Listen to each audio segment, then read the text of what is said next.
Hello, me again with another video, this time talking about accessibility and how to make stuff more accessible. Now, hopefully you've already seen this face. John Gibbons is the expert when it comes to accessibility, and he is going to, or has already, told you some great stuff about how to make your content more accessible.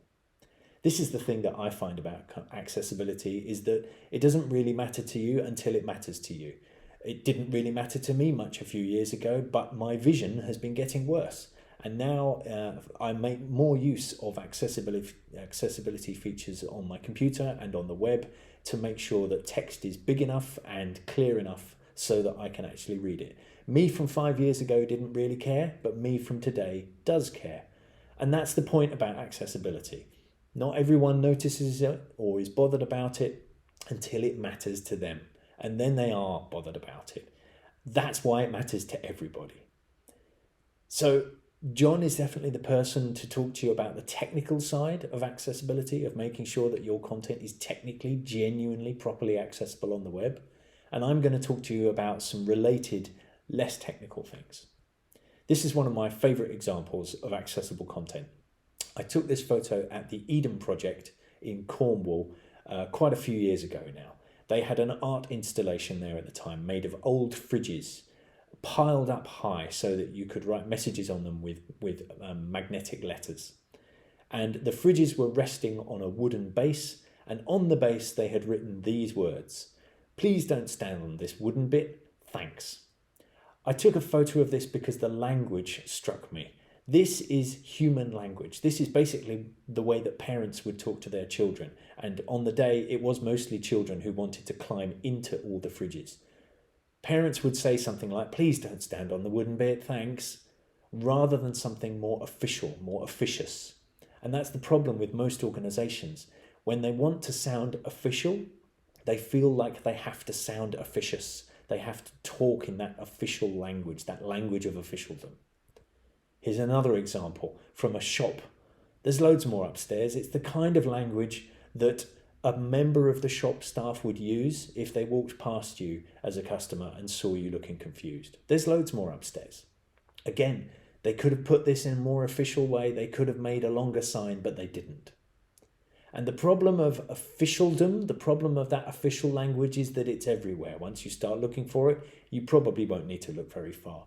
Sentences like this one came from a health practice, or sentences like this, which came from a government department, they are really hard to understand. You have to deliberately, actively engage your brain to understand what sentences like this are trying to tell you.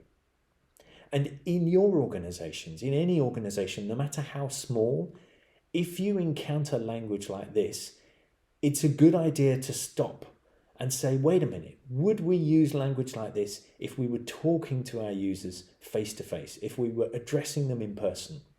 The answer almost every single time will be no, we would never use language like that. When you meet people face to face, you automatically use simpler, more human, more direct language. So the thing that I try and help teams do all the time is write more like a human, to make yourselves, your organization, more relatable and more understandable. And the key to doing that is writing how you speak, which is trite. You've heard that 1,000 times before, probably. Write like you speak. It's that great Hemingway-esque advice. And the problem with writing how you speak is that it's difficult. A lot of people find it really hard to write anything at all. And writing how you speak doesn't actually come naturally to most people when they sit down in front of a computer and open Word. So, how do you get around that problem? How do you actually write like you speak? I have a suggestion, and it's this: write by speaking. Step away from the computer, step away from Word, and engage your brain in a different way. Ideally, engage your mouth. Talk. Speak into the thin air, even if you're surrounded by other people, but ideally if you're just by yourself. And this is what it looks like when you do that. This is me. This is in my office that I rent, where I've got a whiteboard on wheels and a big wall covered in sticky notes. And when I'm struggling to think of how to write something, I will often do this. I will stand in front of that whiteboard and scribble and talk into thin air for hours until I start making sense.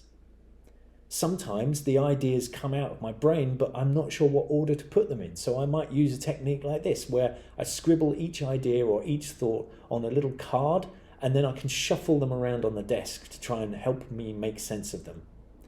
And finally, my favorite technique is just get outside. This is the roundabout round the corner from my office. Getting outside into the fresh air, talking to yourself again. You might have to mutter a bit if there are other people around, but talking things through helps you understand what sounds right and what sounds wrong. It helps you find the phrases that will make sense to other people. And if you go outside, if you get away from the computer, just take a piece of paper or a notebook or some sticky notes with you and scribble down the stuff that seems like it makes sense. Use all of that as the basis for your first few lines of text when you do go back to your computer and you do open your word processor and you do start typing. Try this, and I think you will find it easier to write like you speak, because the words that you started with were spoken words, not written words. Okay, that's it for this time. Next time we'll be talking about writing layers of content for busy people. Thanks for watching.